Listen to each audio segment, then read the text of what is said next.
Hey everyone, I'm Megyn Kelly. Welcome to the Megyn Kelly Show. In a stunning turn of events, President Biden now supports building a wall along the U.S. southern border.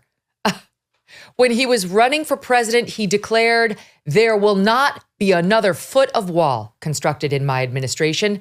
Now, his administration is willing to toss aside the Clean Air Act, the Endangered Species Act, and the Safe Drinking Water Act because there is a, quote, acute and immediate need for a wall. Oh, really? What finally clued you in? We have the perfect guest here today to react to this major development, and that is former Vice President and current 2024 GOP presidential candidate, Mike Pence.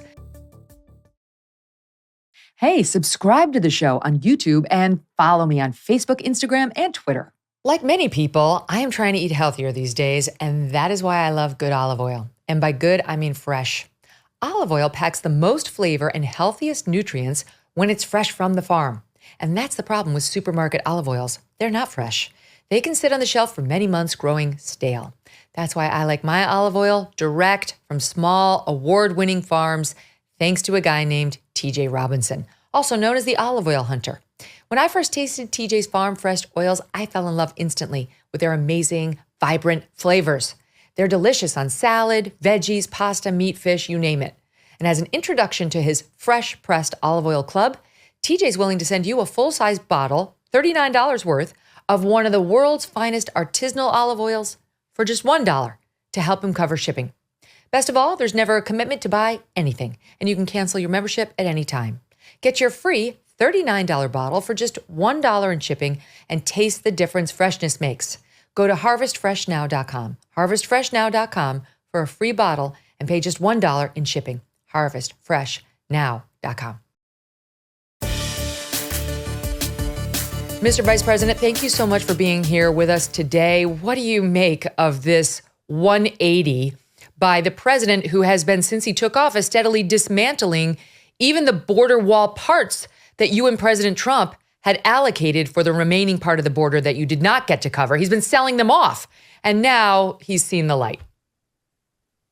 Well, Megyn, thanks for having me on. And what a difference a crisis makes, right? I mean, from the first day of the Biden administration, he shut down construction of the border wall. We had built hundreds of miles of border wall. He committed himself to undo the Remain in Mexico policy that I negotiated with the Mexican government on behalf of the administration, and then he committed to rescind Title 42. The combination of those things, Megyn, as you know, had reduced illegal immigration and asylum abuse by 90%. Joe Biden threw open the southern border of the United States. I've been down there 4 times, which I think is 4 times more than the current vice president, and standing along the border, seeing literally steel girders stacked like a parked railroad car rusting in the sun because Joe Biden refused to allow anyone to build any further border wall. Just again, this decision today, it feels like too little too late, but for heaven's sakes, let's just get on with it, right? I mean, a nation without borders is not a nation.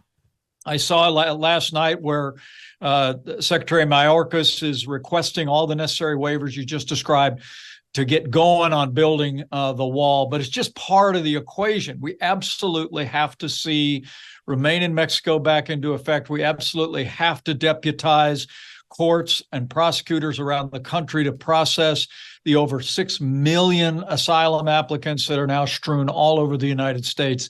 But people need to know that this today is, to me, this is a confirmation that even the Biden administration has come to realize that this is a man-made crisis at our border, and that man's name is Joe Biden. And we've got to get back to what was working during our administration. It's amazing because it's only going to be, even given this crisis, we're literally at unprecedented levels of migrants crossing that border. Even at this stage, with him saying he's going to now build the wall, he's talking about, I think, 26 miles of it. I mean, we have a lot more to go. So even this feels like a fig leaf under this president meant to what? Do you think this is a politics thing? He recognizes even the Democrats are turning on him? Well, they are. I mean, you got Mayor Eric Adams in New York, who I was actually On Fox one day, they asked me about Mayor Adams, who had come to be critical of the Biden administration. He must have gotten a memo from Washington, because the next day, Mayor Adams, he didn't reverse his criticism, but he somehow blamed what was happening in New York with this avalanche of illegal immigrants and asylum applicants on the Trump-Pence administration. But now you got the governor of New York, you got the governor of Illinois, who actually is now complaining about this. So it feels like a fig leaf. It feels like too little, too late. But I think the American people deserve to know that what they announced late yesterday is tantamount to an admission that Joe Biden was wrong from day one when he shut down construction of that wall. It's one of the reasons why we need a new president. We need a wider majority in the Congress. We need a Republican Senate that'll secure the southern border of the United States. And as I hear about it everywhere I go, not just people, Megyn, as you know, but the scourge of fentanyl, most of which flows into our country through the southern border of the United States, is claiming lives in every community in this country. And whatever Joe Biden does today, whatever 20, 30 miles of wall he calls for to be built, we need an administration that's absolutely committed to put into effect the policies that we had put into effect that secured the southern border. And if I'm president of the United States, I promise you we will. Yeah. Just yesterday, there was a report after Congress held a hearing on how the Chinese are buying up a bunch of American farmland. More and more states like Florida and others are trying to stop this, but they're buying up a bunch of American farmland and then creating marijuana plant farms where they lace the marijuana with fentanyl they've gotten from Mexican drug cartels. This is what we're dealing with. It's not like the 60s where, people used to have a joint and it wasn't the end of the world. Your kid could have a joint now laced with fentanyl and die because we're allowing all of this to happen. It's just one of the many things that we need to worry about. Let me switch topics while I'm on the subject of Congress, where you used to work. Things I think it's fair to say are in a bit of disarray right now. There's no speaker. McCarthy's fired. What do you make of the insurgency that Matt Gaetz led to boot Kevin McCarthy?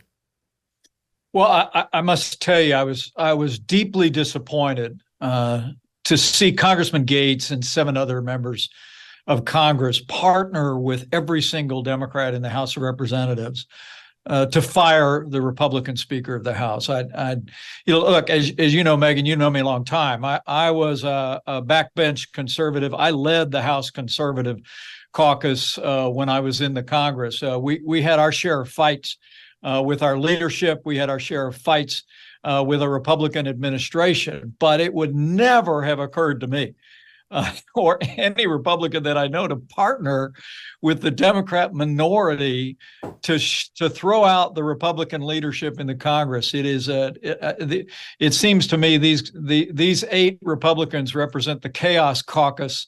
And I am wishing well to all of my former colleagues and so many of my friends in the House as they go through the process of choosing a new speaker. But I honestly believe that they also have to amend the conference rules and require a higher threshold so that you can't see a small number of members move to essentially hold the Speaker of the House hostage as he's moving forward. The last thing I would say to you, too, is I'm a fiscal conservative. I'm one of the few candidates for president that's been talking about the $33 trillion national debt that we have and the fact that we've got to be willing to have a conversation with the American people about reforming Social Security and Medicare to deal with it. But that's why I couldn't understand why the same congressman that partnered with the Democrats to throw out the Speaker of the House were among the 21 that voted against a short-term bill that actually had border funding in it, had budget cuts in it, and actually created a committee to begin to look at entitlement reform. I mean, I when I was a leader of House Conservatives, I always took a strong stand, Megyn, but I always used to remind people, sometimes you got to take yes for an answer. And the Chaos Caucus in the House of Representatives, those 8 members, wouldn't take yes for an answer on Friday. And so come Tuesday of this week, they partnered with the Democrats to throw out the Republican Speaker of the House. It's amazing. I got a lot of confidence in our team. Democrats, they're going to come together, choose good leadership, and move our country forward. So the Democrats were having a really rough couple of weeks in the press. And then I guess Matt Gaetz decided he'd had enough of that. And now the Republicans are back in the press for all the wrong reasons. On the subject, before I leave it, President Trump tweeted out, he posted on the day that 8 Republicans partnered with every Democrat in the Congress to fire the Republican Speaker of the House, a new poll came out that found that Republicans have the largest advantage on dealing with a struggling economy of any time in modern history. I mean, there's a gigantic gap. The American people know Bidenomics has failed. And I have to tell you, as I said that day when I found out about it, that chaos on Capitol Hill is never a friend to a majority, but more importantly, the chaos on Capitol Hill is doing nothing to secure our border, nothing to get this economy moving again. And I am hopeful that my old colleagues and my friends will come together and find a speaker that'll be able to bring the conference together and focus back on the American people's challenges. I always think you could probably relate to this, given all the time you've spent in Iowa. My imaginary viewer has always been a woman named Madge in Iowa. And she works all day. She takes care of her kids. She turns in, at night, and she maybe watches the news or listens to the show. And she needs it explained to her. She's smart, but she needs it explained to her because she's paying attention to her life. She doesn't care about a vanity project by some congressman from Florida who would like to be governor. She cares about her life. She does care about the economy. She can see how badly it's going. I don't know why you would try to change Madge's perception of the chaos on the left into her paying attention to the chaos he's creating on the right. Anyway, that's my own take on it. Sorry for the editorial. Trump shares a post pitching himself for speaker, which Hannity reported the other night he believed could happen, that Trump would be, quote, willing to serve. Is that a good idea? I think there's enough talent in the Congress of the United States to find a principled conservative who can lead this conference. But I can't say I'm terribly surprised to see my former running mate injecting himself into this conversation. I sure would have liked to seen him step up and speak in support of the former Speaker of the House, Kevin McCarthy, when Kevin was coming under fire by the Chaos Caucus. But at the end of the day, after all of it came apart, he actually was critical of Kevin, who I think by most accounts, Megyn, has been exceptionally generous toward the former president in his public posture. So, no, I don't think that'd be a good idea at all. I think the elected representatives of the American people in the Republican majority, with maybe 8 exceptions, have many of good candidates who would be better Speaker of the House than the former president. Just for the record, you're not throwing your hat in the ring because you can do it from outside Congress. That's what Trump would be doing. You can do it from outside Congress. I will tell you, I think it was on about the 10th vote a year ago that I had got a couple of texts from people asking if I was interested in coming back. But no, I'm running for president of the United States of America, and that's where my family and I feel called. Can I just ask you about that? I feel like so much of Congress has become a vanity project. So many people who are looking, I think, to want to be famous instead of to serve. It doesn't feel to me like it's always been this way. Is this a product of social media, of, I don't know, times move on and people have different side gigs that they want to nurture? What is happening in your view as somebody who's, served the country in a number of different offices? Well, I think there's been a breakdown in the Congress over my season of service. I arrived in Washington, D.C. In the year 2000 and was sworn in 2001. 9/11 happened a half a year later. And I will tell you, after that terrorist attack on American soil, there were no Republicans in Washington, D.C. There were no Democrats. There were just Americans. We found a way to work together.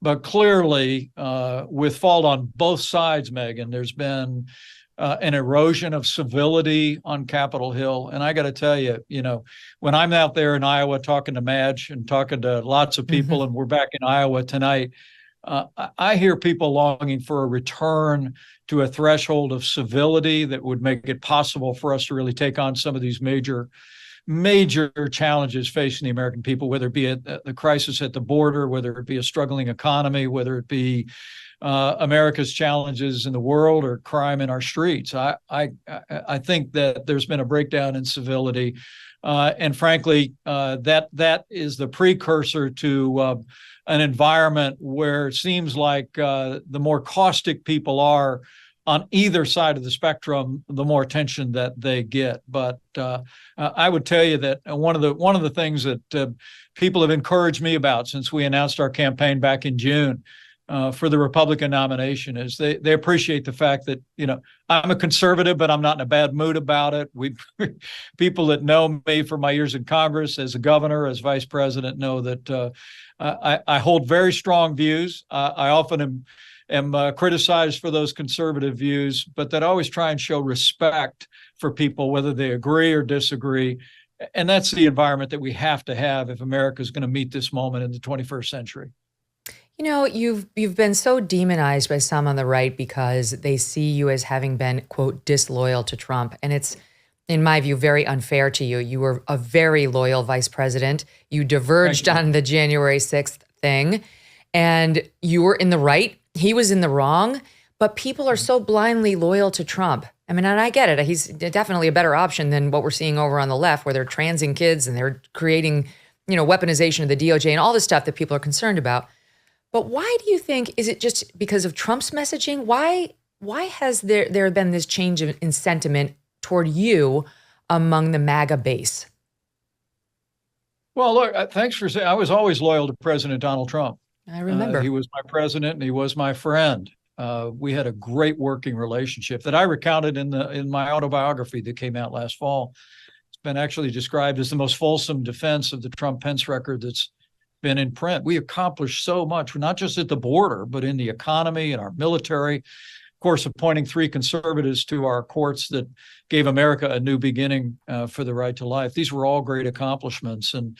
But in the waning days of the administration, I knew that I had a higher loyalty, and that was to God and my oath to the Constitution of the United States. And I will tell you that while I continue to have my detractors among some of the president's most ardent supporters, over the last several years, Megyn, I've been deeply moved. I was in Centerville, Ohio this last weekend. I know you're sorry you missed it. It was the Pancake Festival. Drew about 10,000 people to the courthouse square in Centerville, and it was a great event. I just about couldn't get through the crowd because people wanting selfies and thanking me for my service. And I had the occasional sideways look, but the overwhelming majority of people were expressing their encouragement, their support. And many more times than once on every day, I have somebody stop me and say, thank you for keeping your oath to the Constitution of the United States. So I'm always humbled by that. I always answer it the same way. I say, it was God's grace that day. But I think as time goes on, more and more people understand that we stood strongly with the former president all through our administration. But at the end of the day, with God's grace, I kept my oath to the Constitution and the promise I'd made to the American people. And I'll never see it any other way. You absolutely did. There's just no two ways about it. And everybody understands Trump has difficulty with losing. We get it. No one's saying the election was fair or perfect. It was definitely, I accept the term rigged. I don't accept the term, stolen in terms of the vote flipping. But you had no part in any of that. You had no part in any of that. It's unfair to hold that against you. People like you or don't like you as a candidate, that's their business, but not over this. Let's talk a little bit about campaign politics, because the polling, as you know, is in Trump's favor right now, not just against you, but against the entire GOP field. His polling average right now, 49% in Iowa. You're at 3%. In New Hampshire, Trump's at 45%. You are at 1.4%. What's the plan to turn that around? I see your role in the race. I really do. I see why you're there.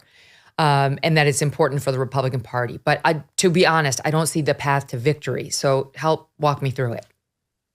Well, first off, I'm very grateful for the support. You look at some of these national polls, and anywhere from 4% to 8% of Republican primary voters say that I'm their first choice. And that's very humbling for a small town guy from Southern Indiana to have that many Americans see me as a first choice for president of the United States. So I never want to gainsay that. But, what I'm told is that you look at the history of the Iowa caucus, and we've been spending a lot of time in Iowa. You look at New Hampshire, the first in the nation primary state, and they are well known for deciding late. And in fact, there have been in the last 20 years have been a few Republican candidates that won in Iowa, for instance, that were essentially where I am in the polls right now. And so, our approach is we're just going to keep our head down, keep working hard. And Megyn, you and I have known each other a long time, but I like to say I'm well known, but I'm not known well.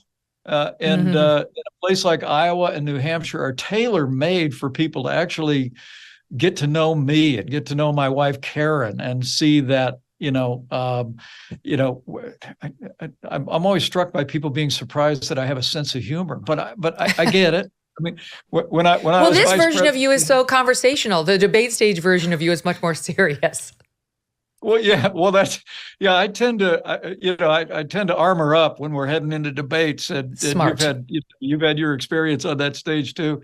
Yeah. But town hall meetings and living room meetings that we've been having, I mean, I talk to people about my Christian faith, what I think you implied is understanding my calling to this, and my deep commitment to the conservative agenda that's defined the Republican movement over the last 50 years. I mean, that's my great concern right now is less about the polls, but it's more about the choice that I think Republicans are facing. And I spoke about it in New Hampshire a few weeks back, Megyn, at St. Anselm College, where I said, essentially, we're at a Republican time for choosing, where you have candidates like myself who are offering that conservative mainstream agenda, American strong defense, American leadership in the world, less government, less taxes, right to life, traditional values. And then you have not only the former president, but some of his imitators in the race that are talking about walking away from America's role as leader of the free world, with war raging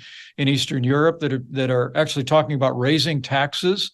The president's talking about a 10% tariff on all imports into the country.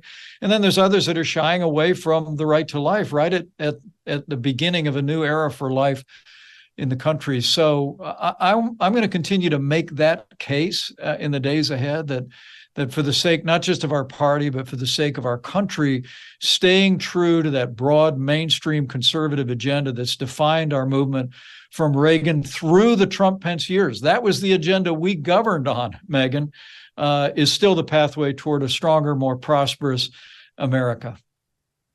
Ukraine has been a problem on many levels, and the support for it is falling within the Republican Party and among independents. It's still very high amongst Democrats. This has led to some people breaking away from Nikki Haley, who have more of what I'd say is a traditionalist Republican approach, which is the Reagan approach. We can do it all. I've heard you say that. We don't have to choose between border security and Ukraine. We can keep Putin in check and take care of ourselves. I think the problem so many Republicans have right now is we're not doing it. We're not. And we're bankrupt. So how could we? And so kind of too bad. Sorry, Ukraine, but you've been a hot mess for a long time. So we're out. We're going to focus on ourselves. To those people looking at you thinking that, what say you? Well, I tell them, and I understand after that disastrous withdrawal from Afghanistan, Megyn, the lack of confidence in Joe Biden as a commander-in-chief. And frankly, I think Joe Biden's done a terrible job explaining what our national interest is in Ukraine. Look, I've been to Ukraine. I've stood at the site of a mass grave. I've heard about the atrocities. But look, you make decisions about military resources on the basis of national interest. And I think our national interest in supporting the Ukrainian military is simply this. I have no doubt that if Vladimir Putin overruns Ukraine, it will not be long before that Russian army crosses a border of a NATO country where our men and women in uniform would have to go and fight. Can I just ask you why? Why do you believe that? He's been upset about Ukraine and the West, including us, messing in Ukraine for a long time. But what is our evidence that he's then, after this disaster that Ukraine has been for him, if we pulled out and he got some, I realize this is controversial, but if he got, the borders as they now are after his successes there, that he's then going to say, I want Poland. I'm going to start it up again. I mean, his army's weakened. What is your evidence that he would take it beyond Ukraine? Well, his army is weakened, which is another argument for what we're doing. Remember, with a 5% investment of our national defense resources, Russia's gone from the second most powerful military in the world to the second most powerful military in Ukraine. That's what we used to call progress back in the day. But no, people point at Poland and shrug their shoulders. Look, Poland's got a strong military. I'd keep an eye on Estonia, Latvia, Lithuania, and I'd also look really hard, Megyn. Look, you're an intellectual. You're a scholar. People know you do your homework. Go look at what Vladimir Putin has said about the Baltic states. Look at the ambitions that he has never hidden for the last 20 years. In our first year in office, they had 100,000 troops on the border of the Baltic states, and I was detailed to go and visit the country of Georgia. I visited Estonia. I gave speeches about our strong commitment to our allies in the region because that Russian military, they said they were just doing a military exercise. It was called Zapad, but we didn't want them to get any ideas. And so I flew the flag. Others in the administration did the same. Russia stayed on its side of the border. Look, I just think if the United States falters in our leadership of the free world in this moment, I really do believe it will simply embolden Russia's ambitions in Eastern Europe. And just as importantly, and I said this in that very sporty debate that happened a week ago, Megyn. Look, if we let Russia take Ukraine, I believe that's a green light to Xi and communist China to take Taiwan. I think Xi's announced his unlimited partnership with Putin, and they're supporting that effort. But I guarantee you, and I've met both of these men, I've talked to them standing toe to toe and looked them in the eye and sized them up. I will tell you, there's no doubt in my mind that President Xi is watching what is happening, watching if America and the West falter or flag in our support for the Ukrainian military.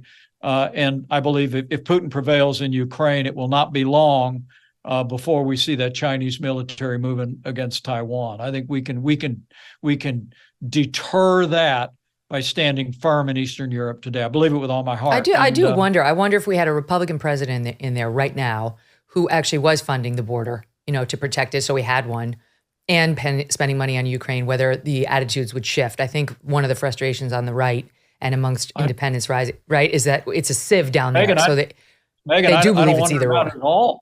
I don't wonder about it at all. I mean, look, during our administration, I will tell you that disastrous withdrawal from Afghanistan never would have happened if we'd have gotten 4 more years, because we had demonstrated a willingness to use American hard power, whether it was cruise missiles in Syria, whether it was our armed forces against ISIS, whether it was Qasem Soleimani. I mean, Russia and in Afghanistan, the Taliban knew when we told them, if you break the deal's off and we're going to hit you harder than we've ever hit you before. That was a credible threat of the use of force. Joe Biden flagged, faltered, utterly mangled that withdrawal from Afghanistan, claiming 13 precious American service members, including one from here in Indiana, a great young Marine named Humberto Sanchez. But he greatly diminished American credibility, and I think it's emboldened the enemies of freedom around the world. And if we had a strong Republican president in the White House, you bet we'd have a growing economy, we'd have a secure border. We'd be dealing with these renegade prosecutors in our major cities that are fueling this crime wave that's besetting our families. And I think the American people would say, you bet, we're the leader of the free world. We're not going to let Russia or anybody else redraw international lines by force. But it's the failures at home that's undermined American confidence. And that all lands right on the doorstep of President Joe Biden. Couple quick questions for you in the time we have. The debates, been watching them. I was surprised to see a young guy from Young American Foundation stand up and ask about climate change. Now we know that's because Fox News made him. They gave him the question and wanted him to ask it. Then we see this Calderon from Univision coming at all of you like MSNBC was out there. I mean, it was like Rachel Maddow was sitting on the debate stage, which we've had for years, but this time around was supposed to be for Republican primary voters, right? They don't care about DACA. They don't care about some of the issues that she was coming at you at. So what do you make of how the debates have gone thus far and of Trump saying we should just cancel the rest of them because I've clearly already got it? Well, well, I like the first debate better than the second one. You know, we actually had closing statements. It was a little bit more orderly. I tried to be in the fight on the second one, but above the fray. But it just seemed to me, I mean, we missed you up there, Megyn. I mean, I've never. Thank you. You asked the tough questions, but you're one of those people that actually lets people answer the question. But to have one of the moderators interrupt me while I'm answering the question, and to your point, not just in my direction, but many of the questions began with a kind of a provocation to each of the participants, calling them out and then asking them to respond. Look, I think this is a very serious time in the life of our nation. I think the reason I'm running for president is not because I want to know what it's like to work in the West Wing, Megyn. I know that.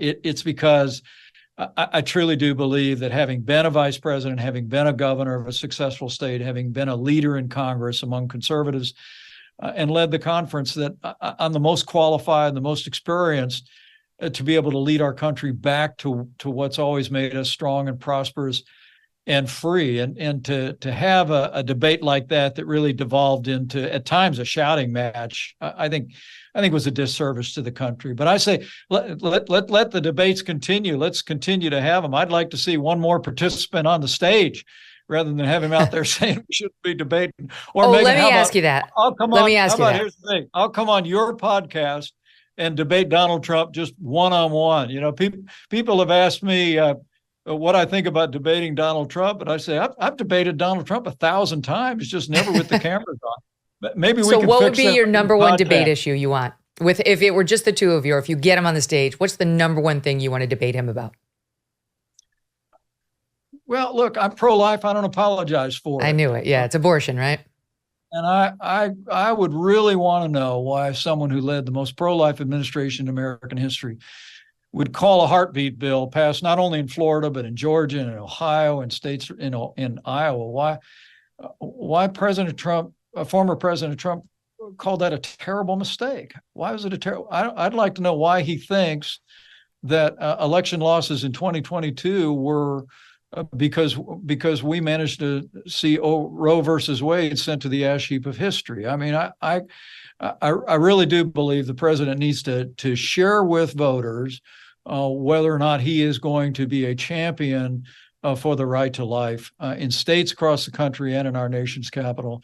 The economic philosophies, we have separation, and of course, with regard to America's role as leader of the free world. But everything for me begins with the unalienable right to life. All right, last question before I let you go. Glenn Youngkin, a lot of buzz about whether he could swoop in and sort of take over or consolidate all the anti-Trump voting. It'd be a little late, but he hasn't totally ruled it out. What do you make of that possibility? Well, I mean, the water's warm. Come on in. I mean, it's a free country, but look, I got to tell you, having been out there in the hustings for the last 6 months, I mean, I think people appreciate folks that are putting in the shoe leather. All that said, I can say I was for Glenn Youngkin before it was cool. I did a couple of events for him in his campaign for governor. He's just done an outstanding job, and he's a genuinely good man. So that's my view. If he wants to get in the fray, jump in the fray, and we'll let the voters decide. You too are a genuinely good man. Thank you so much for the time, Mr. Vice President. Great to see you. Good to see you, Megyn. Thank you. Up next, an unbelievable and spectacular Kelly's Court. We are going to get into Trevor Bauer, the baseball player who was Me Too'd, and now he's producing receipts on the case. We're going to get into Sam Bankman-Fried and this crazy trial that started with him, and much, much more with the OG Kelly's Court. Great panel. Arthur and Mark are here. Just for a moment, let's push all the politics and the crazy news these days to the side and talk about dogs. Seriously, Delta Rescue, you may have heard of them. This is an organization that has dedicated its mission to providing lifelong care to rescued animals from the wilderness. Dogs, yes, also cats and horses. This can be something we all agree on. Delta Rescue, providing for and protecting the animals we love the most. As humans, our relationship with dogs goes back a long way. They've been our hunting guides, our protectors, our sweet companions. They're a part of the family. And if all this makes sense to you and you would like to find a way to help dogs, then you can check out Delta Rescue and consider making a gift. Delta Rescue relies solely on the contributions of people like us to provide care for life for their 1,500 plus animals. You can call them and ask questions, learn more about their super sanctuary, and every gift counts to help the dogs and the horses and the cats. Every gift counts, no matter how small. So please go to deltarescue.org today. That's deltarescue.org. Wow, do we have a jam-packed show of court cases for you today. We were going to do Kelly's Court the whole show, but had the opportunity to sit with the former vice president, and we're very happy to have had him. But we got a lot as we used to say at Fox, we got a 20-pound bag of potatoes to get into a 10-pound bag, so let's go. We're going to talk about the boy genius turned alleged multi-billion-dollar crypto criminal, Sam Bankman-Fried. His criminal trial started this week. To the wild sex case involving one of the best baseball players in the world. Is this all a big fake Me Too situation? Is she the Jussie Smollett of Me Too accusers? We're going to get into it. Two of my very favorites are back. Arthur Aidala is a trial attorney and managing partner of Aidala, Bertuna, and Caymans. Mark Eiglarsh is a criminal defense attorney at Eiglarsh Law. Guys, so happy to have you here. My God, we had a lot of homework to do for today's show. I mean, there was a lot. There's complex cases. So I have the right panel with me. Let's talk about SBF. So the trial's finally taking place of this guy who's said to be a crypto criminal. He was one of those boy geniuses. He worked at this very successful Jane Capital, and then he decided he could do it on his own. And he went out there, he formed this investment fund, Alameda Research, and Alameda was making investments. And then he's like, you know what? I'm going to do crypto myself. I'm going to create a crypto trading fund, and I'm going to create a cryptocurrency, and I'm going to do this other thing under FTX, under the label FTX. Well, long story short, people were investing in FTX by the billion.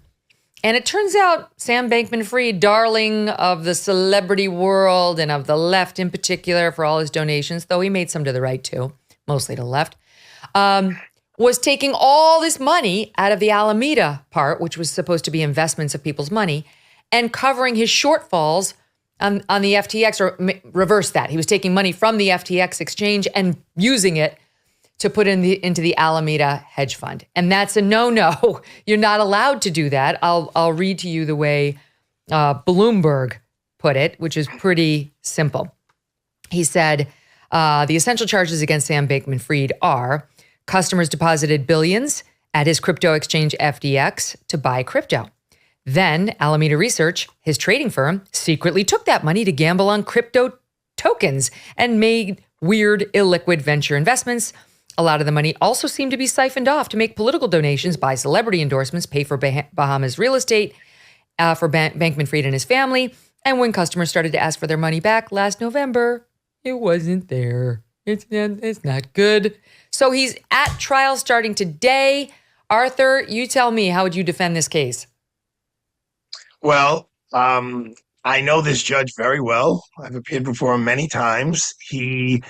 And the reason why I bring that up is he puts a lot of handcuffs on you. I was in the courtroom when Joe Tacopina was just trying Donald Trump's case in front of this exact same judge. And I can't tell, I lost count of how many times he warned Mr. Tacopina during cross-examination that he was either going to sit him down or sanction him. And as Mark will tell you, a lot of that goes into your strategy. What will the judge allow you to do? What can't you do? What arguments can you make? What arguments can't you make? One of the arguments they want to make is they want to blame a lot on lawyers. One of the hugest law firms, as you know, Megyn, is Sullivan and Cromwell, and they were there and they were advising him, and they want to blame the lawyers. And I believe the judge has already ruled, nope, you can't do that. It's a problem. Boy, does that take a bullet out of your arsenal if you can't blame the people who are giving you legal advice that, it's okay to make the transfers of money from X to Y. And the judge's like, no, you can't argue that to the jury. That's devastating. That is a problem. I mean, Mark, the way I see it is the prosecution, they opened yesterday saying, this guy deliberately lied to the world. That's a quote. They said, quote, he was taking these customer deposits and spending them for himself. Not only for his place in the Bahamas, but his parents, who we'll get to in a minute. They were cashing in big time, these revered Stanford law professors. Oh, well, as it turns out, they were all too gleeful about taking all these people's deposits. As far as I know, they haven't given any of them back. But the defense got up there and said, this is a well-intentioned guy. He acted in good faith. There was no intention to defraud. And you can't make a criminal out of somebody who just kind of screwed up a business. That's the defense. Ladies and gentlemen of the jury, my client screwed up, but it doesn't meet the elements of the crime. And when people invest in businesses, there's no guarantees. Things can go belly up because things happen.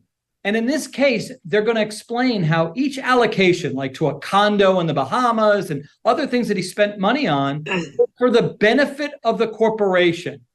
And even if hindsight's 2020 and maybe he wouldn't do those things moving forward, at the time, that was the decision he made. And maybe it wasn't the best one. It ultimately led to the failure of the company, but it wasn't criminal, is going to be the argument. Do I buy it? Not necessarily, but that's the argument. Arthur, it's also the excess, Megyn. You mentioned his parents. They bought some, I don't know how much it was, multiple $1 million house, $50 maybe $1 million house in the Bahamas. His dad was on the payroll. His girlfriend was the CEO of the corporation. I mean, that's the guy. Alameda. By the way, I know the prosecutor, Nick Rose. He's the one I was dealing with on Rudy Giuliani's subpoena in the Southern District. I know Chris Everdell, the criminal defense attorney. He also tried the Ghislaine Maxwell case, in which I'm working on the appeal as we speak. They're very fine lawyers in front of a very experienced, tough judge. And Bill Clinton, a appointee, he knows his stuff, the judge, but he plays a role in the trial, in my opinion, more than he should, which is going to restrict definitely the defense more than the prosecutors. Here's just a word on the parents. So they, Barbara Fried and Joseph Bankman are their names. They, according to Bloomberg, were active participants in and beneficiaries of Bankman-Fried's, quote, generosity. They were, let's see, just to give you a couple, because FTX, Bankman-Fried's firm, just sued both of them, alleging they siphoned millions of bucks from the exchange for their own personal benefit. They said that the father here, Bankman, portrayed himself as the proverbial adult in the room, but instead of raising alarms about misconduct, he stayed silent and actively worked to suppress efforts to expose the fraud. He denies all of this. They allege that he enriched himself, and so did his wife, including a $10 million cash gift and a $16.4 million luxury property in the Bahamas, that the dad also wanted $1 million annual salary for himself, complaining when he only received around $200,000 a year, and that he received a cameo appearance, which he demanded, in that Super Bowl ad that featured Larry David, because he wanted to see himself on screen. There he is. And finally, he then funneled $5.5 million to Stanford because he wanted to look like a big shot. So the dad and the mom, they deny this, but if true, they sound disgusting too. All right, that's my take on it. Meanwhile, though, Mark, what they're saying is the defense lawyer got up there and said something important, which we did hear earlier in this case. The defense is arguing, well, he put it in question form, but there is a question about whether it was written into the code that Alameda, the investment arm, right? It's not the crypto exchange, FTX. Alameda, the investment arm, was allowed to borrow an almost unlimited amount of money from FTX. They argue that far from being a secret, the defense claimed, this bit of information was open and transparent, and any senior developer at FTX could see it, that you were allowed to take money out of FTX and use it over at Alameda. I mean, I don't know how that works, whether it was disclosed to investors or just FTX employees. That would be important to know the difference of, but that could be ballgame, potentially. Yeah, let me break this down for you. If some of your viewers are confused because they're not even sure what you just said, and or they don't know if money is supposed to go here or there, then they're no different than the average juror who has no comparison, for the most part, intellectually with some of the prosecutors who need to dumb this down really simply.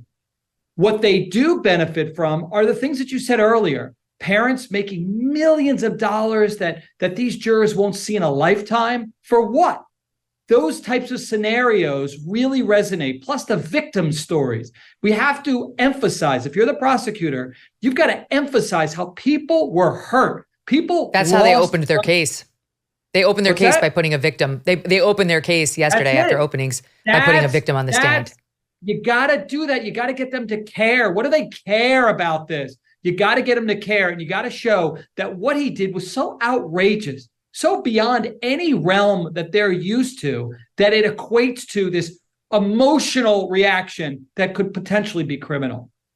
But the flip side of the cross-examination of that victim is you knew that there were risks involved. You signed paperwork when you made the investment with us talking about there was nothing guaranteed. You signed paperwork that you had to give us your net worth, that you were investing money that you could lose, and you would still be able to pay the mortgage and the kids' college tuition, and it was just a deal that went bad. Would you be complaining about the $16 million house in the Bahamas if you made $16 million from your investment? I don't think you would. And that's, I think, the way you have to attack those victims. Well, I wouldn't have known about it but for this thing going kaplunk and learning about the fraud. You're right. I wouldn't have complained, but what I learned after disturbs me and clearly evidences that I was defrauded. That I put money into this crypto exchange thinking that I was going to be betting and buying on crypto. And that when I found out there might be a problem at the crypto exchange in terms of its solvency, I went and knocked on the door and said, I would like my money back. I'm kind of done with this whole experiment. I'll take it back even at a loss, but I no longer want to keep the bet on the table. And the answer was, oh, it's all gone. I know what the bank statement said, that you had some in there, but sort of made off like it's gone because we took all this money out of the FTX crypto exchange and we used it over here in the Alameda Investment Fund because we were losing over there too. We wanted to cover our losses. Oh, and we also gave $55 million to Tom Brady to appear in an ad for us. And we paid Larry David $10 million to appear in that Super Bowl ad. And we paid for a $16.4 million condo for my parents down in the Bahamas, never mind mine, as Sam Bankman-Fried, and my girlfriend's. Like, sorry, that's what happened. We took it out of the crypto line. We put it over here in Alameda. Then we either blew it or we spent it in the Bahamas. And sorry, that was just good business investing. I just feel like if you can explain it simply to the jury, they're going to get, Arthur, that I don't care whether he had an evil mind in doing it. He was at a minimum criminally reckless with billions of dollars. But the argument maybe Judge Kaplan would allow them to make is, in summation, is like, ladies and gentlemen, do you know how much the president of General Motors makes? $29 million. Do you know how much General Motors loses every year? X amount of dollars. Do you know how much the stock went down last year? Y amount of dollars. Do you know who invests in General Motors stock? All the pension funds, all the civil servants. You know what? They all lost money. Do you see the president of General Motors in this courtroom in front of Judge Kaplan being charged with crimes? No. So when you're the head of a corporation, you're entitled to whatever compensation that board has awarded you, the same way General Motors has. They're targeting this young man, and then you have to figure out some angle of why this administration particularly is targeting him. Megyn, all right. Now, wait a minute. All right. You know what? Actually, make your comment. We're going to have to continue this across the break because there's too much more to go over. Go ahead, Mark. I will say this very briefly. I'm salivating if the prosecutors make the argument that you just made that, look, if he was just criminally negligent, listen, prosecutors are banking on this being intentional, willful fraud. If you retreat as a prosecutor to a softer position, like, all right, maybe he just screwed things up, that's exactly what the defense wants. But you don't have to, does he actually have to prove that the prosecution, that Sam Bankman-Fried knew in his mind this was wrong, that the money wasn't there, and that he was making false representations to the people over in the FTX crypto exchange that the money was there? Or is it enough to prove he was a reckless manager who did not oversee the staff, who was completely out to lunch as they were making these massive purchases and transferring money between the two as though they were interchangeable, and that all these people got hurt? That's not a criminal fraud case, that you can't get recklessness up to the proper standard? I don't think that my jurors are going to convict. That's what I want. I've had clients where I say, look, he screwed up. It wasn't intentional. And regardless of what the law requires, most jurors want to see that kind of level of criminality before they strip someone of their liberty. I don't know. I'm not sure that's going to do it. In these financial cases, they don't always have the smoking gun of like, I knew, like Madoff, I knew the whole thing was a fraud. They have just one level down, which is, I was completely reckless with your money.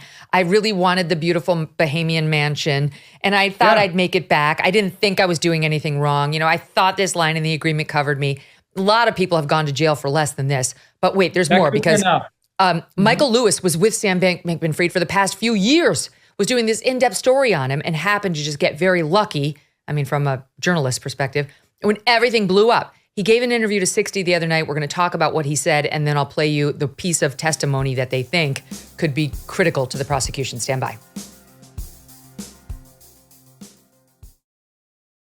Okay, there's less than 10 days left for JennyCell's incredible dark spot package sale.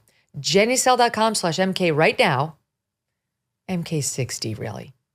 Go to JennyCell.com/MK60 right now and get their dark spot corrector. It's a must-have after months of record heat and humidity with every one of their most popular packages. Sunspots, brown spots, discoloration, even dry, inflamed patches on your skin, all disappear in front of your very eyes. Just ask Kimberly from Youngstown, Ohio. She writes in, my appearance has improved so much since I started using JennyCell on my face. Love all my JennyCell products, and my skin looks younger. Now it's your turn to feel like Kimberly. But there's only 10 days left, not even. Take advantage of the JennyCell most popular package, which now includes the dark spot corrector, plus the classic JennyCell bags and puffiness treatment, and their immediate effects product, all for 70% off. Try it for yourself, completely risk-free. JennyCell.com/MK60. Go today and start looking years, even decades younger tomorrow. All orders are upgraded to free shipping. See results day one, and you'll get compliments everywhere you go. GENUCEL.com/MK60. JennyCell.com/MK60. So guys, we just went back to check, and it does appear that even the defense is not arguing that this disclosure was made to the customers or to any of the investors or depositors, that they thought they had the ability at Alameda and FTX to just take the money out of the one pot and move it on over to the other pot at any point. There was something in the code that might have clued in FTX or Alameda senior executives, but not the customers, not the people making the deposits. So that's the problem. That's where we get into like highly criminal behavior. And he's now arguing like, I just had so much money in all the accounts. Like I didn't know. I was a busy guy. I was playing my computer games. I was doing my investments, my whatever they called it, kind of donations. Can't remember that weird term. What was it? Oh, my effective altruism. And this led to Michael Lewis discussing the core of Sam Bankman's defense and problem on 60 Minutes. Michael Lewis was following the whole thing. I don't think he realized he was in the midst of a potential criminal case. But, sometimes as a reporter, you step in it and it's gold. And that's what happened. So here he is talking about it because he's got a new book out on it. What's the toughest question you think Sam's going to have to answer? How do you not know that $8 billion that's not yours is in your private fund? I mean, really, how do you not know? Explain. $8 billion is in your private fund that belongs to other people, and you're saying you didn't know. Please explain how that's possible. Did you do that? Yeah, I did. What did he say? He said you have to understand that when it went in there, it was a rounding error, that I felt like we had infinity dollars in there, that I wasn't even thinking about it. Okay, so Mark, pursuant to your belief that being a dumbass businessman is not illegal, could that work? Of course it can. Listen, it only takes one. You got 12 jurors in federal court. Takes one juror to say, you know what? Yeah, he was dopey. He was young. He didn't have the requisite experience. He made mistakes. As long as you concede that, like a good lawyer would, Arthur out of the gate is always conceding his client's shortfalls, how he could have done things differently, but it's just not criminal. Well, Mark, I would agree with you if it was $8 million. $8 billion. That changes things for I mean, you. look, I love that term, Megyn. I've never heard the term infinity money. Like that's a lot of money. My 6-year-old just learned about infinity in school, and now he's like, "Daddy, I love you, infinity," which is beautiful. But money is usually not infinity. So I don't know, Mark, how we could stand in front of jurors, and these are jurors who are, electrical workers, school teachers, maybe an accountant here or there, and say, oh, $8 billion was just something that slipped through the cracks with a straight face. I don't know how you say that to them. Whether So it's here $8 billion, he's getting ready to blame the girlfriend, right? This girlfriend, Carolyn Ellison, who is a very bizarre but very interesting figure in all of this. She too was at Jane Capital. She was sort of wooed by Sam Bankman-Fried to come with him and do this thing. She thought he had all the magical answers. Then there, impossibly, she appears to have developed a physical attraction for him. And they had some affair. And she didn't know if she should continue with the affair. She didn't know if she should continue running Alameda, the investment firm, because she didn't really have the qualifications. She had only felt like a middling employee at the Jane Capital, but she's like, what am I doing running this? But she was running. And maybe that's why he didn't know that, they were going to lose all this money that then he would have to borrow from his crypto exchange to fill back up. She's turned on him. Many of the executives have turned on him. This is his biggest challenge, right? The top execs are all like, he did it. He knew this is fraud. And here is the New York Times, the Daily, the daily podcast called The Daily of the New York Times, and their reporter, David Yaffe-Bellany, talking about the one key piece of evidence that he thinks is really going to sink Sam Bankman-Fried, and it revolves around the girlfriend. They have a recording that somebody made of a company-wide meeting, an Alameda staff meeting that Caroline held just as FTX and Alameda were collapsing, where she explained to her employees, this is what's happening. A few months ago, we had this massive hole in our accounts. We needed to fill it. And Sam and I and a couple of other people authorized the decision to fill that hole using customer funds. And this recording sounds like an admission of guilt, and it's pretty clearly going to be a powerful bit of evidence in the courtroom. Right? Because Arthur, the prosecution's going to say, he knew it wasn't infinity money. He knew there was a big hole in Alameda. He chose to steal from the FTX crypto exchange to cover the losses so that people wouldn't know. And he banked on being able to make it back over on the FTX crypto exchange before anybody noticed and before anybody looked at the Bahamian estates and all that crap. And he failed. He failed because some other guy kicked the tires at that FTX crypto exchange. He was thinking about buying it. And he was like, oh, wait, this thing stinks to high heaven. Not only am I not buying it, everybody else should be aware. This is a hot mess. And then there was a, quote, run on the bank or the FTX crypto exchange, and it imploded. But that's going to be the prosecution's. He knew. He went to his girlfriend. He said, move the money. Holy shit. That gets to knowledge and intent.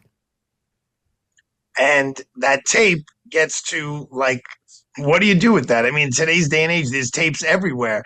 And you have to, as a defense attorney, you have to try to grade it down into like a word by word and see if there's any way that you could use, we just heard it outright, right? But when I was in this position on a homicide case, I took every word and I broke it down into piece by piece to the jury. And, Mark says it only took one. In that particular case, I got three. So it turned out to be a hung jury where my client absolutely admitted on tape that he paid $75,000 to a hitman to kill his business partner so he could get money from him. And somehow or another, breaking down word by word, I gave him $75,000 to kill Mr. Stahl. So what? Somehow or another, by crossing every word, I got some jurors to think that there was reasonable doubt, and that's the only out they're going to have. I mean, she took a plea. I don't know if there's a cooperation agreement where she's going to now testify where they can cross-examine her about the tape. But for the people watching here or listening here, Megyn, he was never offered a plea. Because you may be thinking, like, why is this guy going to trial? He really has no choice but to go to trial. And where the other people did get pleas and did take them, he's hanging in the wind. He could get put behind bars for life. By the way, to my audience, this is how Arthur and Mark spend their days. deal with it, like the people who are hiring hitmen allegedly to have people killed. But it's an important role in our constitutional system. So You didn't do that Jones Day. You didn't do that Jones Day, Megyn. That weren't the kind of cases you handled. No judgment, no disdain. Come on now, people. Come on. We were only handling the noble cases like defending R.J. Reynolds on the cigarette lawsuits. It was noble work. How could you? Oh, I never worked on those cases, but that was a big Jones Day paying client. Okay, so here's my other thing. All the celebrities that are getting caught up in this. So I already said Stanford got $5 million from the dad, the adult in the room who was like, I want $1 million a year, not just $200,000. And the dad who insisted that he be in the Super Bowl commercial. Well, Tom Brady, I didn't realize it was this much, got paid $55 million to advertise for FTX. $55 million. And Michael Lewis was asked about Tom Brady because he interviewed him after everything collapsed. And here's what he had to say about that. How did Tom Brady react to this? The first reaction was it was sadness. I clearly really liked him, and he really liked the hope that he brought. I mean, a lot of people wanted there to be a Sam. You know, there's still a Sam Bankman-Fried shaped hole in the world that now needs filling. Like, that character would be very useful. What he represented. What he wanted to do with the resources. And Brady was, I think, crushed, and I think as time has gone by and he ceased to get a really good explanation about what's happened, I think he's just like, he tricked me, I'm angry, I don't want to have anything to do with it anymore. It looks like, from what we've been able to glean, most of that money was paid in FTX stock or crypto. So he lost most of it, but not all of it, according to what we've read. So I wonder, because there is a lawsuit now, I think, against Brady, against Steph Curry, against Larry David, claiming you shouldn't have got out there and pushed this stuff on us, we unknowing investors, before doing your homework. Because I never knew who Sam Bankman-Fried was, but I knew who Tom Brady was. And when I saw Tom Brady, Mark Eiglarsh, I went and invested because I trusted him. So what do you make of that piece of this case? This isn't on Tom Brady and Steph Curry. They're not experts. And when you start scratching the surface, even the government, it takes a while before you get to the fraud. So I don't like that standard at all. That is an outrageous sum of money, but it's Tom Brady, and he was able to command that. Good for him. You know, a guy who threw an interception, his first pass ever in college, turned out to be a guy who then later became someone who's worth $55 million allegedly for pushing this stuff. But listen, if he knows that he's involved in a fraudulent company and promoting that, that's one thing. And, you know, meeting with the guy and doing his due diligence, okay, that's one thing. But if he doesn't know that there's fraud, I think that you don't take money away or condemn celebrities for simply using, you know, their celebrity to promote a product. Yeah, I don't know. We did that. Everyone promoted Nutrisystem or any of these weight loss things. I mean, that probably don't really work. I mean, you know, everyone would be in big trouble. Yeah, I think it's just interesting because he's such a worldwide celebrity that he's involved in this in any way. That's why people focus in on him. Sure. Megyn, is it accurate that Stanford is going to give back the money, the $5 million that's what they say. That's what they say. I mean, I got to tell you, I know exactly the resort that they built all these houses at, that they bought all these houses at for Sam, for Caroline, for Sam's parents. It's the Albany Resort in the Bahamas. You can get there directly from JFK. It's a 2-hour flight. Boom, you're right there. It's absolutely beautiful. We've been there. It's nice. It's great, especially if you have little kids. They have fun water slides. And in all the times I went there, I never knew that there was a crook right over there, right around the corner, and his parents too. I was watching my kids go down the water slide. He was watching his kid hose all of his guests. So kind of the same in any event. Shocking. And I'm going to have to look into whether I can buy real estate down there real cheap now. Real cheap. Okay, let's talk about this baseball player, Trevor Bauer. I'm going to be honest. I had never heard of this guy before this story. I'm not a sports person, but apparently he was extremely successful in the world of baseball. And then he got Me Too'd. And this story has dominated over the news over the past couple of days. He was an MLB pitcher for anyone? The Dodgers. Yes. See, they don't know either. Yeah, the Dodgers. Thank you. He had a $102 million deal, 3-year, $102 million deal. So this guy was big. Then along comes a woman named Lindsey Hill. She's 29 now. I think she was 27 when she made the accusations. And she's from San Diego, not far from LA, and she accused Trevor of sexually assaulting her. She went in court. She tried to get a temporary restraining order against him. Did not get it, which is interesting and important. But went on accusing him of sexually assaulting her. And ultimately, he sued her for defamation, saying it's not true. And the case has just wrapped up after a couple of years where he did not pay her $1. She didn't get money from him, but she got a $300,000 payment from an insurance company. And she did not pay him any money. But he is out there now basically accusing her of being the Jussie Smollett of Me Too accusers.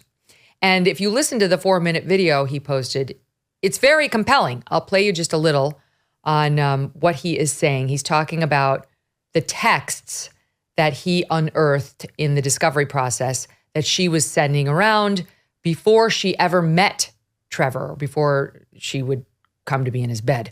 Here's SOT 17. Next victim, star pitcher for the Dodgers. A text Lindsey Hill sent to a friend before she ever even met me. What should I steal? She asked another, in reference to visiting my house for the first time. The answer? Take his money. So how might that work? I'm going to his house Wednesday, she said. I already have my hooks in. You know how I roll. Then, after the first time we met, net worth is 51 mil, she said. Bitch, you better secure the bag, was the response. But how is she going to do that?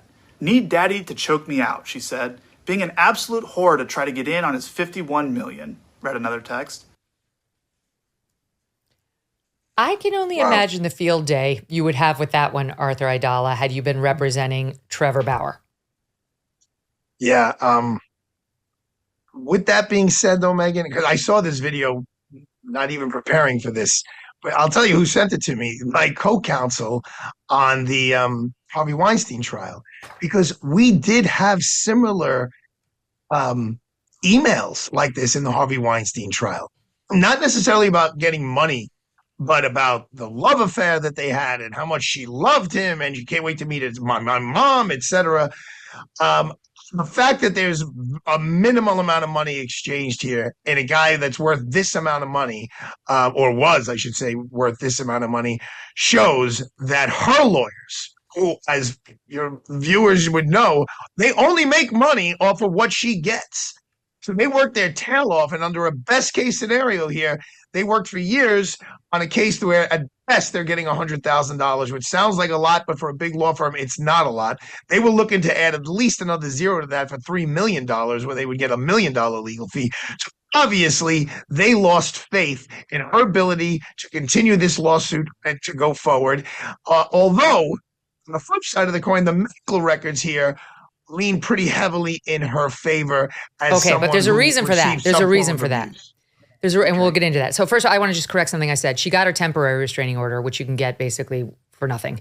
But they denied her the permanent restraining order, where you actually have to prove more of a case. She was able to produce documentation showing black eyes and a busted lip and some medical records showing injury to her mark. But what he produced was text messages showing, forgive me, this isn't a nice way of putting it, but it's literally true, that she asked for it, that she wanted rough sex with him. They had 2 sexual encounters, and that she literally was asking for him to beat her up, to choke her out, to slap her, to punch her. And that is why she was denied the original restraining order, the permanent restraining order. Let me read to you what the judge said when denying the permanent restraining order. The judge said, Ms. Hill's injuries as photographed are terrible. And under most circumstances, merely seeing photographs such as these would serve as a per se condemnation of the perpetrator of such injuries. But the judge went on to say that she believed Hill, quote, had objectively voiced consent to specific acts of rough sex, and the injuries she suffered could be viewed as a natural consequences of the acts to which she consented. Petitioner had and has the right to engage in any kind of sex as a consenting adult that she wants with another consenting adult.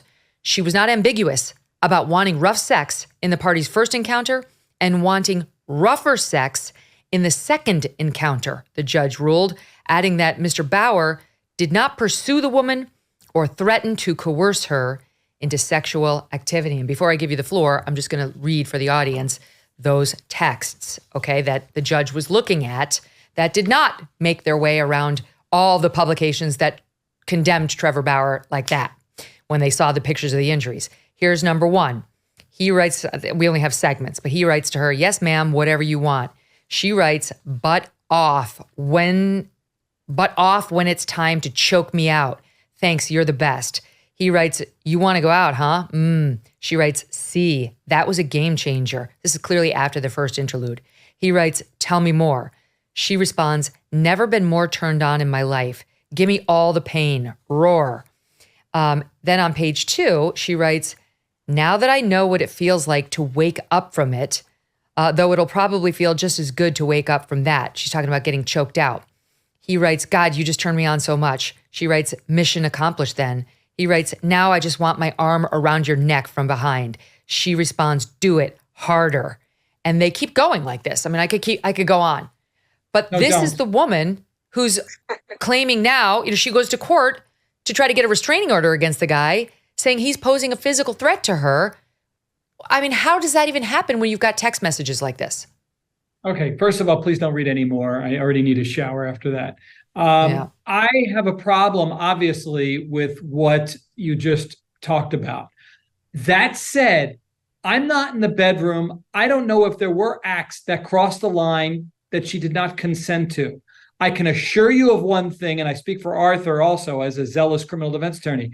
There is no way in hell that she would ever get a jury to convict him of anything or pay out $1 to her if I'm zealously defending him in that case. There's so much to work with that her testimony wouldn't mean much after all of that. Right, but kudos to the judge, because I'll be telling you, Megyn, I can only speak for my jurisdiction here in the 5 boroughs.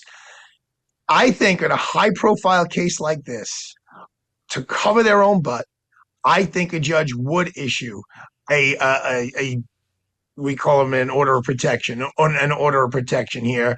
And just to say, you have to always stay away from her. If you go anywhere near her, it's a felony violation and you can be punishable up to 7 years in jail. That just has been, as of late, the fallback position, because this way a judge is protected, because 99% of the times nothing's going to happen. There's that 1% of the time where a guy will violate it and they will, the judge winds up on the cover of the paper. This judge allowed this person out, or gave him what's called a limited order of protection, which means you're allowed to be with the person, but you can't hurt them. So I just want to commend the judge for having the intestinal fortitude for doing the right thing here. Mm-hmm. So she claims that he physically hurt and traumatized her after the first incident. And by the way, this applies to everyone, male and female. Don't do this. Don't go home with somebody you don't know. Don't bring somebody home who you don't know, especially if you're a MLB baseball player with $102 million. That's fucking stupid. Sorry. It's stupid. Hold on. I'm glad Arthur jumped. Hold on. It's stupid. Hold on. No, Megyn. Wait, hold on. Well, I'm right. Everything I said is right. What's your problem? I'm 25 years old. First, Arthur.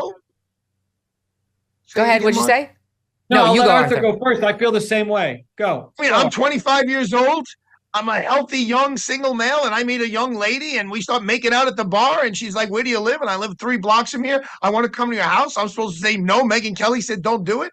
Yes, you are. You are, because you actually are what we call in the law a target, a big old target. Go back to Albany. What do you want me to tell you? Oh, no. This is why I know I'm right. This is why I know I'm right. I know this from somebody who knows. I don't think I've ever said his name publicly, so I won't hear either. But he's literally one of the biggest baseball stars we've ever had. And this guy, before he brings a woman back to his apartment, the woman comes to the door. There is a security guard at the door. The security guard films the woman on camera to say, are you here of your own volition? Do you feel okay? Are you intoxicated? No, I'm good. I'm here. I'm ready. They go, they do the thing. And when the woman leaves, The guy videotapes her again, asks her all the same questions, gets her on tape. That's what they do to protect this guy who's literally one of the most famous people in the world. Right. And I understand why, because he knows he's a target. There are women like this who are willing to hurt you. All right, so if Arthur and I are being intellectually honest, we would tell you, you're right. The perfect way to be is to make your big money, stay in your house, never go out, don't have any interaction with the opposite sex. I didn't say ideal. that. All Ideal right, is love, commitment, then sex. That's the starting But if you're point. going to do it that other way, get the guard at the door. Okay, but the next best thing, the metaphoric guard at the door, is texting with a woman, having a record that we're going to be choking each other, all that horrible stuff. Oh my that you God. read. I don't mean to judge it. That's But another all thing. that You're winning stuff my is argument for monologue. me. No, you're winning my, because I don't think you should do it at all. But I really don't think you should have rough sex where you choke a woman out with a fucking stranger. That's insane. Objection. That's judgment. That's Overruled. what you're not into, allegedly. If he's into just it, said if he's into stupid. it, stupid. That's judgment. I don't care what he's, making. I do care a little what he's into because this is messed up. He's gross. I'm sorry. But like, who would go to bed with a woman on night one and choke her out and then say the next time, I can't wait to get my arm around your neck so that you pass out. And there's no question that he beat her up. She asked for it. But like, what kind of a man? That's bizarre. I don't have to like him. And I don't like him. Doesn't mean I think he should have lost his baseball contract, but we'll get to the other women who came forward against him. I'm just saying it's stupid ass practice for somebody like that to go home with a stranger and quote, choke her out at her request. What do you think is going to happen? As long as you're talking about people of that caliber who are targeted, you're not talking about like a regular male and female who meet in a bar and they as fireworks. I hope you're not telling us that young There's risk man there, can't too. take this young woman home. Is this a confession? What'd you do? No, I'm more the Derek Jeter guy. He used to give them the care package when they left, an autographed ball, an autographed jersey, with a car waiting for them downstairs to take them back to their house, which was very well thought out there, Mr. Jeter. Ladies, he's not going to put a ring on it if you go to bed with him on night one or night two or any time before you're actually. So He's that's not. what she was He's looking not. for, Megyn. Right. What? They're all looking for the ring. Good, They're Kathy. all Nana looking for would the be ring. so proud of you, Megyn. Nana would be so proud of you right now. I am a good Catholic girl. Don't give it up that easily, ladies. That's how you wind up with a Doug Brunt. Okay.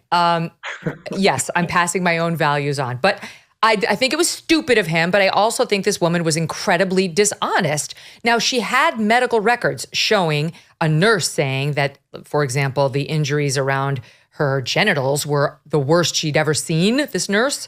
But that's only half the context because the woman was asking to be hit and to be hurt and so on.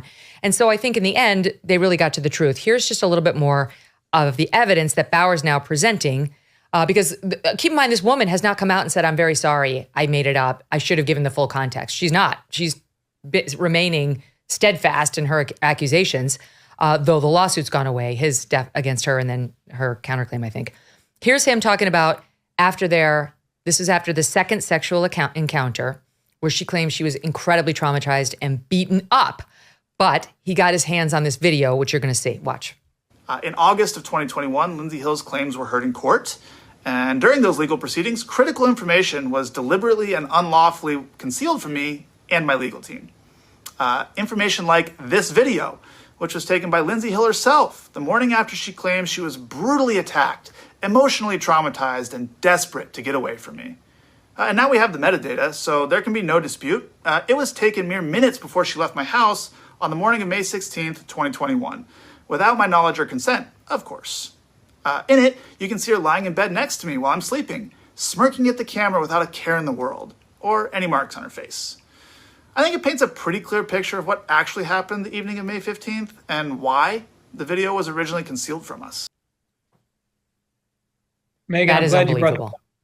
that up. Yeah, no. And while you talk, we're going to put the split screen of what her face looked like when she went for like medical services versus what we see in the video, which was the morning after the alleged beating. Keep going. Okay, so there's a couple of things. One, I still buy into, okay, maybe, possibly, theoretically, those bruises could have shown up later. That's her argument. But that's not my concern. My concern is, number one, that the look on her face is worth 1,000 words. It's very difficult for any reasonable person to believe that she was brutally beaten and raped by this guy with that video. But what troubles me the most is that the attorneys held on to it. They didn't provide it in discovery. And that, to me, is problematic. Another I'm not sure interesting fact, though, yeah, Megyn, go ahead.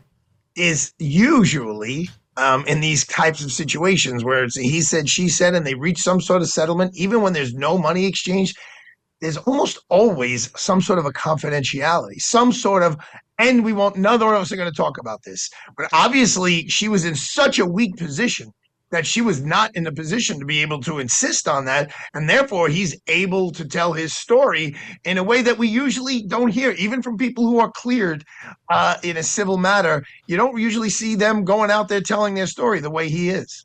It's true. By the way, my dog Thunder's in the studio with me, sort of growling. I don't know. She's having a dream. Here's Lindsey Hill, who went on the Blaze's show with Alex Stein, and he asked her about some of these texts and about that video. It's 2 separate sound bites. Let's play 19. Well, but what the hell does that mean, next victim? Yeah, and this is, exactly what Trevor wanted to do, was random pick 3 or 4 texts and weave it into a narrative where I just look horrible. But so, when I explained that and in my deposition and different things, I'm like you. I like to joke. I'm very sarcastic, sometimes inappropriate. Anyone who knows me will know that. And these are private, text messages with my friends. And agreed, victim is not the word there. But what my past, I've been involved with other baseball players. That was my world at the time. And it was a funny way, I had already dated baseball players, and it was a funny, sarcastic way to say, oh, here's the next one, that I'm going to try to get attention from. Okay, and she's talking about that text exchange where she wrote to a friend, next victim, star pitcher for the Dodgers, before she even met Trevor Bauer. And then she responded, what should I steal? She allegedly asked that of another friend in reference to visiting his house for the first time. The answer, take his money. Then after the first time they met, a text allegedly said, net worth is 51 mil. Response, bitch, you better secure the bag. And then Trevor asked in the video, how would she do that? And then she texted to the friend, need daddy to choke me out. Need daddy to choke me out. And then writes, being an absolute whore to try to get in on his 51 million. I mean, that is just absolutely devastating. If that's actually what she was doing through this whole thing, it's absolutely disgusting. It's disgusting. She's obviously a very troubled person. Very troubled. She talks about she's an alcoholic. Go ahead, Mark. Even if you believe her explanation of it, well, that's my sense of humor. Well, that's really dark and troubling to a jury. So I'm sure that her lawyers felt that those were so damaging in conjunction with that video laying in the bed, with him wearing that black night thing over his head, which was weird. The whole thing doesn't fit her well, No, she. But I don't know exactly what her problem is, but she's clearly got some mental issues. There's no doubt in that. Well, you want to talk about mental issues, Megyn? They showed us, they did a split screen, right? Split screen is her in the bed, uninjured, and then she's in the hospital, totally injured. So how did she get those injuries? What I'm happened? assuming Wait, that she all spoke medical to that. records. She spoke to that. Okay. Here it is with, again, the Blaze Primetime with Alex Stein, SOT 20. That video the next morning, when I'm still I hadn't seen everything that had happened in my body. I really had no idea. And just full of emotion. I don't know. I'm not a psychologist to know what happens after the body takes that kind of experience. But my cousin had Snapchatted me, and he knew I was over there, and he kind of had said, hey, how's it going? And in my mind at that point, that was probably like 20, 30 minutes before I left Bauer's house. I, was thinking there's no way I can tell anyone what happened. First of all, it's so embarrassing because it ended up with me crying and shaking, and it was just so embarrassing. And so I record that to just send back to my cousin, hey, everything, is fine.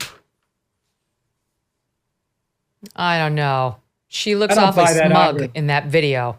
She's someone who gets easily embarrassed. I don't see that. Yeah. I don't get that. How'd she get those black eyes, though, if he didn't do it? How does she look so damaged? It was delayed, Arthur. Well, and the lip, too. That it took time to get there, Can we see the split screen of the injured face and the video face again? So, yeah, you can see she's got the black marks underneath the eyes. On the right, she doesn't. In both stories, the injuries were inflicted on her prior to this photo. It looks like even the lip on screen right, on the injured face, has some damage, but on her morning of face has no damage. And even the nose ring is on a different nostril. I guess you can switch that around. I don't know. But like the whole thing stinks. But she did have injuries.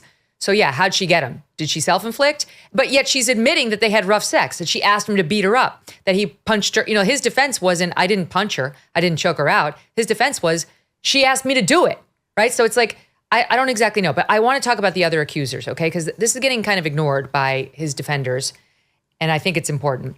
So there was an Arizona woman who in June, well, it happened in 2020, but it just hit in June of 2023, accused him of raping her.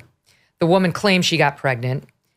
She claimed he held a jagged steak knife to her throat. He denied it, and he countersued her, alleging fraud and extortion and of fabricating her pregnancy. They had one encounter. He said the condom broke during sex. Don't take women home who you don't know when you're worth $100 million. Did I mention that?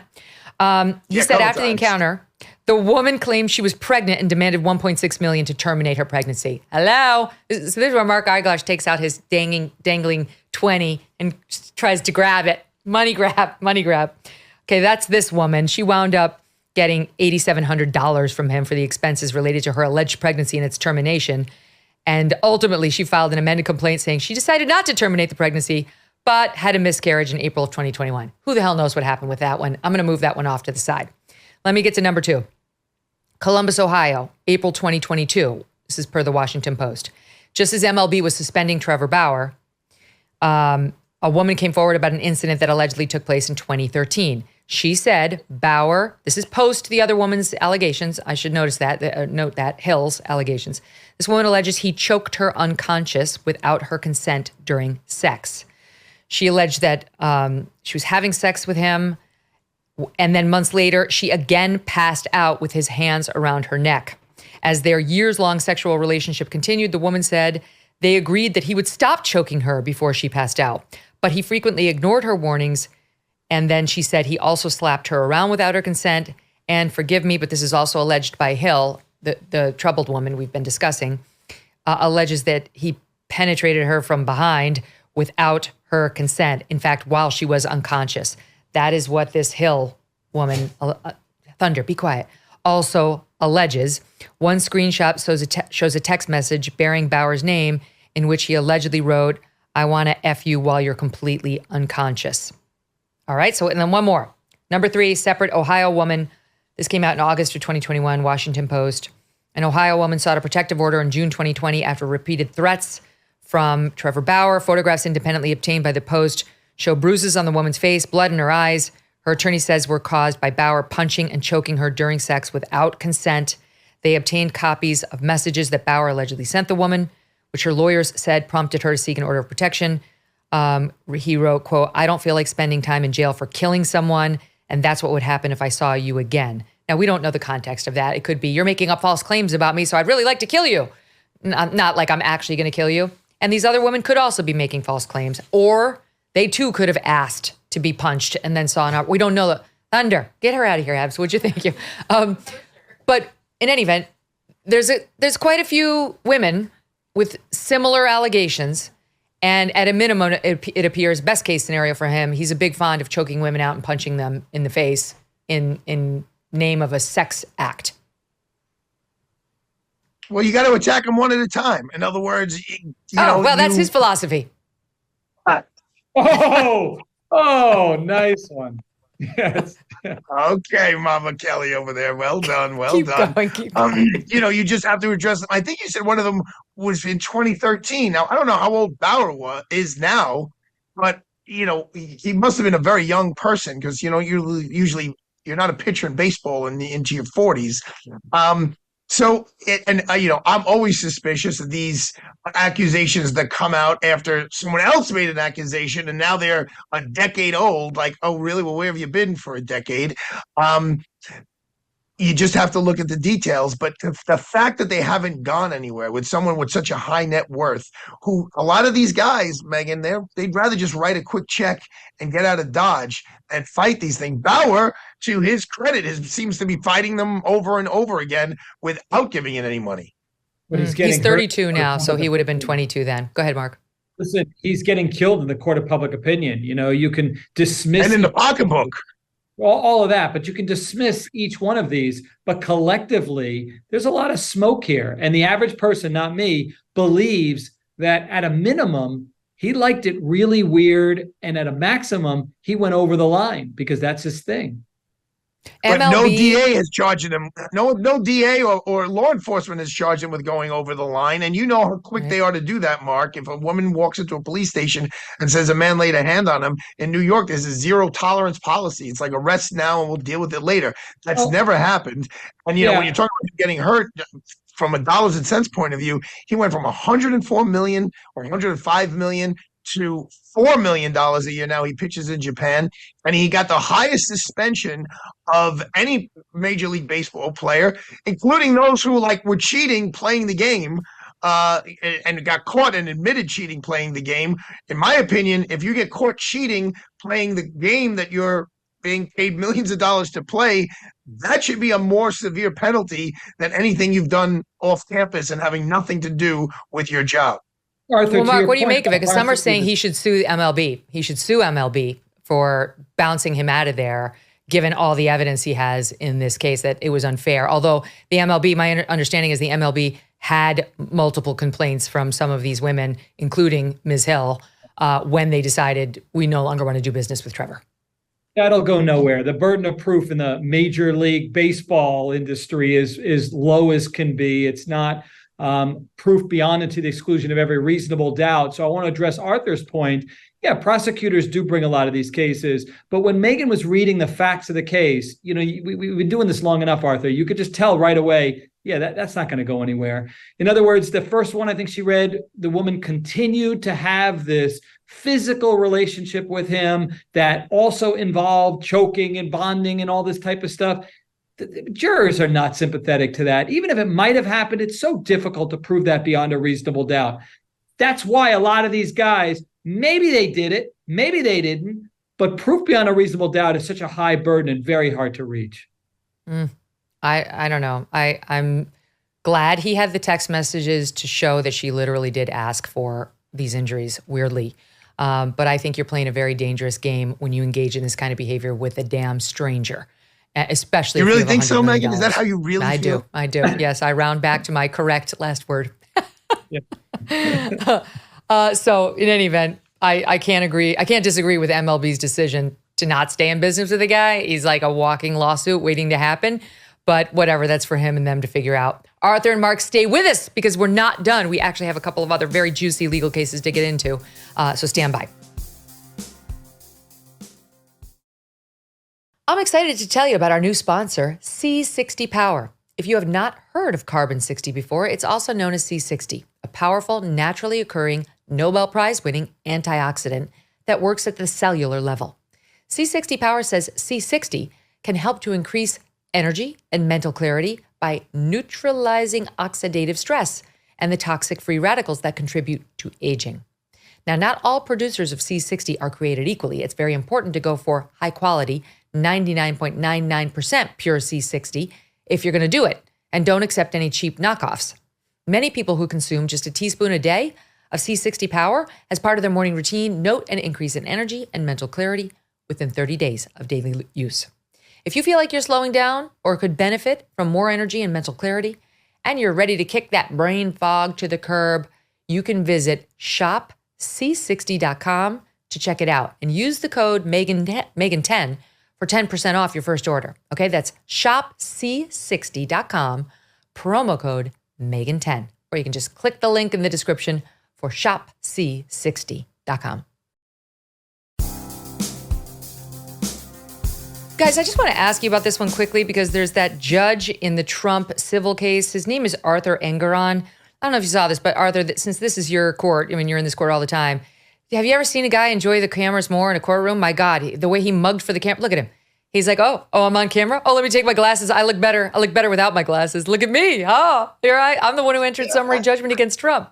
What'd you make of it? It's so rare that this is allowed. I mean, so rare. I have no recollection of a judge in this jurisdiction allowing a live video, even though it was for a brief amount of time. They'll allow a camera in the very beginning just to take a picture of who's where.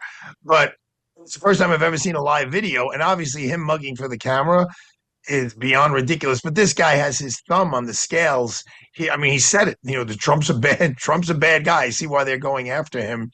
And he really short circuited the cross examination of the accountants yesterday by the Trump team. I mean, the accountant is the main person who was involved in creating of these documents, and to short circuit that cross examination is for a judge to do. I mean, I'm lecturing on Tuesday to the Judicial Institute here in New York, and that's one of my biggest points is like, take your fingers off the scale, let the lawyers try their case, and just stay out of it. And if you'd like to see your face on camera, you can come get my job, but you shouldn't be a judge. Go ahead, Mark. You got millions of people listening to Trump's accusations that you're not being fair and this is a political witch hunt. You want to avoid everything that could potentially give the image of impropriety. When you look like that, when the cameras are around, it creates some discomfort. It does. Okay, speaking of discomfort, Disney getting sued by a woman with, I don't mean to laugh because she got really hurt from the sound of it. She went down the water slide. A hell of a segue. That was great. My God. Yeah. I mean, October 2019, Typhoon Lagoon Water Park, part of Disney World in Florida. The woman was celebrating her 30th birthday. She went on the Humunga Cowabunga water slide. And according to Disney, riders take enclosed body slides down a 60-degree angle, 214 drop. It's 5 stories in the dark, and spray their way to a surprise ending. Well, it was a bigger surprise than she had been counting on, this woman, Emma, who claims that even though they told her to cross her ankles, they didn't say that the future safety of her vag was going to depend on it. And she was jostled into the air. She, the force of the water pushed loose garments into her anatomy, is what she's alleging, causing a wedgie, but not in the traditional spot we think of a wedgie going. And just as I was like kind of giggling about her clothing being painfully forced between her legs, I mean, it was like, what? What is she? Come on. Sounded like a bullshit. Then she had blood rush out of her, and she went by ambulance to the hospital where she needed surgery from the water slide. I'm horrified. So Mark Eiglarsh, I'm thinking given the pockets of Disney, this actually is a pretty good lawsuit. I don't know. I mean, I got 2.5 strikes against her for many reasons, but she's not out. I'd want to know more. I'd want to know, did she have any pre-existing injury that might have caused her to bleed the way that she did? Well, she could have had her period. Ooh, okay. Here we go. What kind of show is this?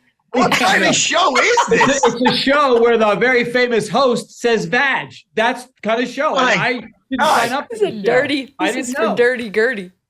Right. But my point is that it seems like a bit of a money grab, but I'd like to know where the injuries came from, if it's exclusively as a result of the ride. What did she do to cause her injuries? Again, they tell you to close your legs. And then here's the biggest question.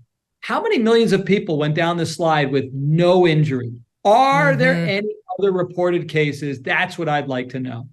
All right. So here's what she's alleging, though, Arthur. She writes, her lawyers claim she suffered from severe and permanent bodily injury. That's a legal term. We all say that, including severe vaginal lacerations, a full thickness laceration causing plaintiff's bowel to protrude through her abdominal wall, and damage to her internal organs. Now, I don't know, like that could be made up. I mean, just in fairness to Disney, it is possible that is just a lawyer grossly overstating an alleged injury, but it's also possible it's true. So what do you think? Are you reading from the Bauer? I think you have to go back to what Mark just said. I have to go back to what Mark just said. And, you stand in front of a jury and you say, listen, we estimate that 8 million people have gone down this slide over the last X amount of years, and no one has had any type of injury, anything close to this. We think that this person came to the ride with a pre-existing weakness in that part of her body. And ladies and gentlemen, she's told, and it's the sign right there says, cross your ankles, and she's admitted she didn't cross her ankles, and the reason why we tell people to cross their ankles is so that the water doesn't rush up all into your private parts, whether you're a man or a woman.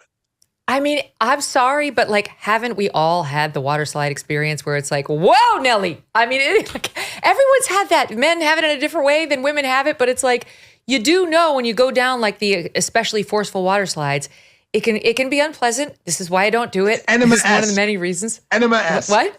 Enema S. I just feel like, I don't, you expect something awful. You don't expect protrusion of your bowel, which I admit is hard to believe. We'll see how it pans out. Though my crack team has flagged that according to the Orlando Sentinel, Busch Gardens, separate property, reported 2 vaginal injuries similar to McGinnis's alleged claims at its Adventure Island water park in Tampa in 2003.